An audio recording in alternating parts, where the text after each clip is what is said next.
November 8, the UPI Progressive Democrats were big winners in Tuesday's nationwide elections, signaling what some observers say is a referendum on President Donald Trump's administration. In Virginia, Lt. Gov. Ralph Northam defeated Republican Ed Gillespie in a race in which Gillespie, a lifelong moderate, adopted stances and tactics Trump successfully employed as a candidate.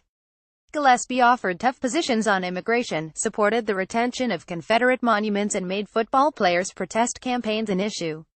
Northam, a moderate Democrat, won the election by about 9 percentage points. Trump, who supported Gillespie in the campaign, quickly hedged his endorsement after Northam's win. Ed Gillespie worked hard but did not embrace "me I what I stand for," he tweeted.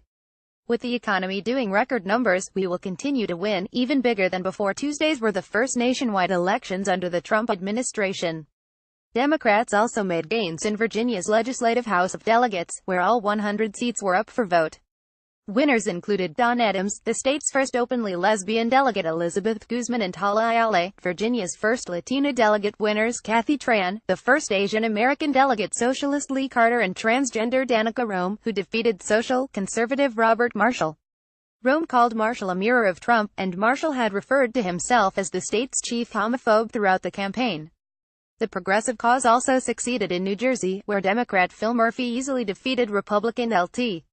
Gov. Kim Godogno, possibly hampered by her association with outgoing Gov. Chris Christie, who saw historic levels of unpopularity toward the end of his tenure.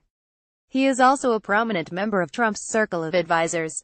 Democrats will also hold, if not increase, their majorities in both of New Jersey's legislatures. Republicans didn't lose any grip on their control in Congress, however. In an expected win, John Curtis easily defeated Democrat Kathy Allen in Utah's 3rd House District, a seat vacated by Republican Rep. and Oversight Committee Chairman Jason Chaffetz. Ed Gillespie worked hard but did not embrace "me I or what I stand for." Don't forget, Republicans won 4 out of 4 House seats, and with the economy doing record numbers, we will continue to win, even bigger than before. Donald J. Trump at Real Donald Trump. November 8, 2017. Elsewhere, Democrat Bill de Blasio was re-elected mayor of New York City, and New York voters overwhelmingly voted down a referendum calling for a new state constitutional convention. A wide assortment of groups, who often are at odds, recommended rejecting the referendum, citing the potential to erode protections ranging from free public education to collective bargaining. In Ohio, a measure to limit the price the state pays for prescription drugs, which was opposed with a major campaign by the pharmaceutical industry, was also rejected by nearly 80% of voters. It called for capping the costs at the price the Veterans Administration pays for the same drugs. Some political observers say the net gains of the progressive cause Tuesday can be seen as a repudiation of some of Trump's policies, in which more moderate voters rejected the administration and embraced Democrats.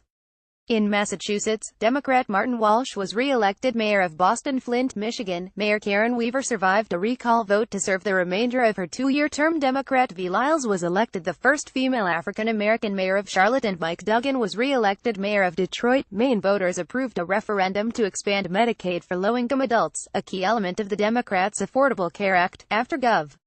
Paul Lepage vetoed the plan.